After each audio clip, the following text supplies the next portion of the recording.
ಒಂದು ದಿನ ಒಬ್ಬ ರೈತನಿಗೆ ಹದ್ದಿನ ಮೊಟ್ಟೆಯೊಂದು ಸಿಕ್ಕಿ. ಅದು ಏನು ಮಾಡಬೇಕೆಂದು ತಿಳಿಯದೆ ಆತ ಅದನ್ನು ಕೋಳಿ ಗೂಡಿನೊಳಗೆ ತಂದಿಟ್ಟನು. ಗರುಡ ಮರಿ ಕೋಳಿಗಳಂತೆಯೇ ಬೆಳೆಯಿತು. ಕೋಳಿಗಳಂತೆಯೇ ಕೂಗುವುದು, ನೆಲವನ್ನು ಕೆರೆದು ಆಹಾರ ಹುಡುಕುವುದನ್ನೇ ಕಲಿತಿತು. ತಾನು ಒಂದು ಕೋಳಿ ಎಂದು ಅದು ದೃಢವಾಗಿ ನಂಬಿತ್ತು.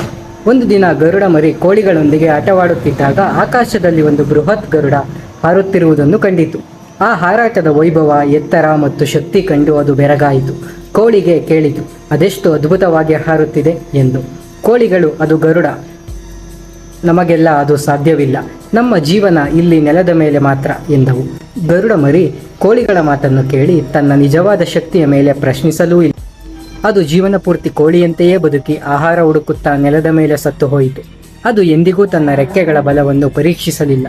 ಇದರಿಂದ ಏನು ಸಂದೇಶ ಗೊತ್ತಾಗುತ್ತೆ ಅಂದರೆ, ನಿಮ್ಮ ಪರಿಸರ ಮತ್ತು ನಿಮ್ಮನ್ನು ಸುತ್ತುವರೆದಿರುವವರ ಮಾತುಗಳು ನಿಮ್ಮ ಸಾಮರ್ಥ್ಯಗಳನ್ನು ಸೀಮಿತಗೊಳಿಸುತ್ತಿವೆ. ನೀವು ಬೃಹತ್ ಕನಸುಗಳನ್ನು ಕಾಣಲು ಮತ್ತು ದೊಡ್ಡ ಕೆಲಸಗಳನ್ನು ಮಾಡಲು ಸೃಷ್ಟಿಯಾಗಿದ್ದೀರಿ. ಕೋಳಿಗಳ ಮಾತು ಕೇಳಿ ಗರುಡನಾಗಿ ಬದುಕುವ ಅವಕಾಶ ಕಳೆದುಕೊಳ್ಳಬೇಡಿ. ಹಿಂದೆ ನಿಮ್ಮ ಮನಸ್ಸಿನ ಮಿತಿಯನ್ನು ಮುರಿದು ಬಿಡಿ.